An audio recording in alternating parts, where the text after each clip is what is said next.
जैसे कि आप सभी जानते हैं, सच की हमेशा जीत होती है और हमारी एक छोटी सी प्रयास आप तक बड़ी खबर पहुंचाती है। तो स्वागत करते हैं आप सभी का STS न्यूज़ चैनल पर। आगे बढ़ने से पहले आप इस वीडियो को लाइक और चैनल को सब्सक्राइब जरूर कर ले और साथ में बेल आइकन भी प्रेस कर ले। चलिए बढ़ते हैं खबरों की ओर।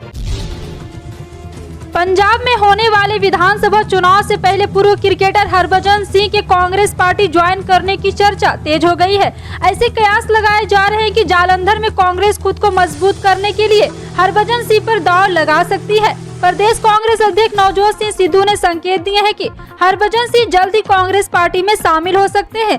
दरअसल हरभजन सिंह के कांग्रेस पार्टी में शामिल होने की चर्चा उस वक्त तेज हो गई जब नवजोत सिंह सिद्धू ने बुधवार को ट्विटर पर भज्जी के साथ अपनी एक तस्वीर शेयर की। इसके बाद ही महान ऑफर स्पिनर के विधानसभा चुनाव से पहले पार्टी में शामिल होने की अटकलें लगाई जाने लगी। सिद्धू ने ट्वीट किया है कि संभावनाओं के साथ उभरते सितारे भज्जी संग तस्वीर डाली गई है। शिरोमणि अकाली दल के प्रधान सुखबीर बादल डिप्टी सीएम सुखजिंदर सिंह रंधावा के गृह क्षेत्र डेरा बाबा नानक में थे। यहां पर उन्होंने एक जनसभा रखी हुई थी जिसमें अकाली दल के उम्मीदवार रवि किरण सिंह काहोली भी मौजूद थे। इसी दौरान मंच पर एक बुजुर्ग वक्ता टकसाली अकाली मोहन सिंह पखोके आए। उन्होंने सुखबीर बादल को मंच से संबोधित करते हुए कहा कि वो डिप्टी सीएम सुखजिंदर सिंह रंधावा को हरा देंगे, लेकिन उसके लिए उनकी कुछ शर्तें हैं। पहली शर्त की यदि सुखजिंदर सिंह रंधावा को 20,000 मतों से हराया तो हमारे उम्मीदवार को फिर ओहदा भी रंधावा के बराबर का चाहिए, यानी डिप्टी सीएम के साथ साथ गृह मंत्रालय, सहकारिता और जेल मंत्रालय भी चाहिए। यदि 15,000 जीत का मार्जिन रहा तो सहकारिता और जेल मंत्रालय, अन्यथा जेल मंत्रालय तो पक्की ही चाहिए। कांग्रेस की इतनी बड़ी विकेट गिरानी है तो उसकी एवज में इनाम भी तो फिर वैसा ही चाहिए। जी हाँ, आपको बता दें इस तरह की वार पलटवार का दौर अभी भी चुनावी संग्राम में जारी है।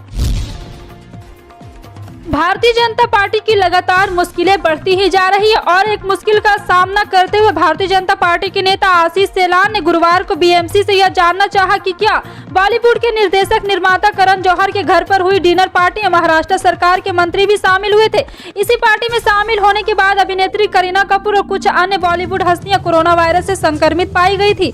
सेलान ने मुंबई मीडिया से बात करते हुए कहा कि मैं यह जानना चाहता हूं कि क्या महाराष्ट्र सरकार के एक मंत्री भी करण जौहर के आवास पर आयोजित की गई पार्टी में शामिल हुए थे। इस पार्टी में मौजूद रहे लोगों के बारे में सीमा खान और करीना कपूर जैसी हस्तियों ने जो बताया है उसमें गड़बड़ी है। क्या यह कुछ नामों के छिपाने की कोशिश की गई है? उन्होंने कहा है कि BMC के अधिकारियों ने मेरे साथ जो जानकारी साझा की है उसके अनुसार सीमा खान ने उन सभी लोगों के नाम नहीं बताए जो पार्टी में मौजूद थे। भाजपा नेता ने कहा है कि इससे पार्टी में शामिल होने वाले लोगों की यह संख्या पर शक उत्पन्न होता है।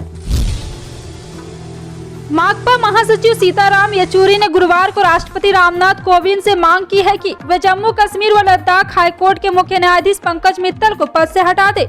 उन पर कथित तौर पर भारतीय संविधान के खिलाफ बोलने का आरोप है। राष्ट्रपति कोविंद को लिखे पत्र में येचुरी ने दावा किया है कि जम्मू में 5 दिसंबर को RSS से संबंधित एक संगठन के कार्यक्रम में मित्तल ने भारतीय संविधान के खिलाफ बातें कही। येचुरी ने कहा है कि मीडिया में जस्टिस मित्तल का अखिल भारतीय अधिवक्ता परिषद के एक सेमिनार में दिया गया भाषण व्यापक रूप से प्रकाशित हुआ था।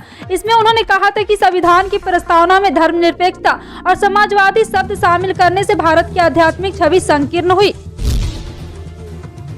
केरल में भाजपा को करारा झटका लगा है। बीते विधानसभा चुनाव में राज्य की पलक्कड़ विधानसभा सीट से चुनाव लड़ने वाले मेट्रोमैन भाजपा उम्मीदवार ई श्रीधरन ने गुरुवार को राजनीति से संन्यास लेने का ऐलान कर दिया। उन्होंने कहा है कि मैंने चुनाव में हुई अपनी हार से बहुत कुछ सीखा है और इस सबक के साथ मैंने यह फैसला लिया है। उन्होंने ये भी कहा है कि मैं कभी भी नेता नहीं था। श्रीधरन ने कहा है कि मैं अब 90 साल का हो गया हूँ, ऐसे में राजनीति में आगे बढ़ना अब ठीक नहीं होगा, यह काफी खतरनाक भी हो सकता है। लिहाजा राजनीति में रहना मेरा सपना नहीं है। मुझे अपनी जमीन और देश की सेवा के लिए राजनीति की जरूरत नहीं है। मैं पहले से ही 3 ट्रस्टों के माध्यम से ऐसा करते आया हूँ। उन्होंने कहा है कि जब वो मार्च 2021 में भाजपा में शामिल हुए तो पार्टी के लिए संभावनाएं थी, लेकिन अब हालात बदल गए हैं। पार्टी को राज में पैर जमाने के लिए काफी कुछ करना होगा।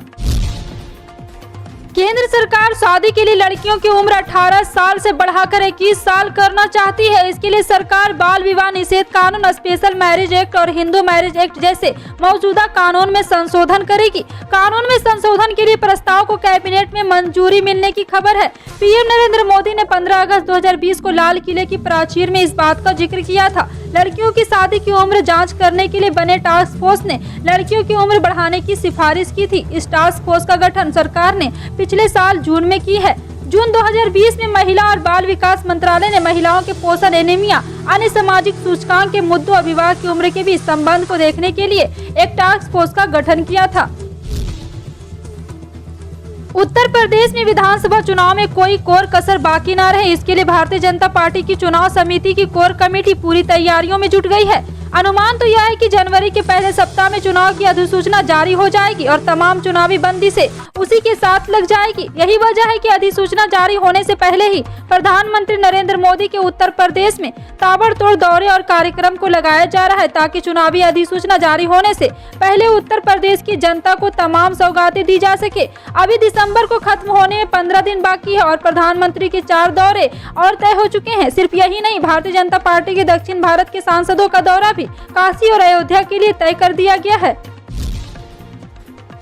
भाजपा सांसद वरुण गांधी ने महंगाई के मुद्दे पर सरकार को घेरा है। उन्होंने कहा है कि महंगाई बेलगाम हो रही है और लोगों के पास विकल्प बेहद सीमित होते जा रहे हैं। सरकार को महंगाई पर लगाम लगाने के लिए तत्काल कदम उठाना चाहिए। किसान आंदोलन के समाप्त होने के बाद भी उनका मुद्दा अभी भी सरकार को परेशानी में डाल रहा है। भाजपा सांसद ने कहा है कि केंद्र सरकार को किसानों की न्यूनतम समर्थन मूल्य देने की मांग स्वीकार कर लेनी चाहिए। एक आर्टिकल के जरिए वरुण गांधी ने केंद्र सरकार की नीतियों पर गंभीर सवाल उठाए हैं। उन्होंने कहा है कि वस्तुओं के असीमित भंडारण करने से थोक वस्तुओं के मूल्य सूचकांक में बढ़ोतरी होती है। इसका खामियाजा निचले स्तर के उपभोक्ताओं को उठाना पड़ता है और आवश्यक वस्तुओं को मूल्य बढ़ जाते हैं। इससे आम आदमी की जिंदगी कठिन से कठिन होती जा रही है और लोगों के लिए अपने दैनिक उपभोग की आवश्यकता वस्तुओं के लिए भी परेशानी का सामना करना पड़ रहा है। इसलिए सरकार को समय रहते किसानों की मांग स्वीकार करनी चाहिए।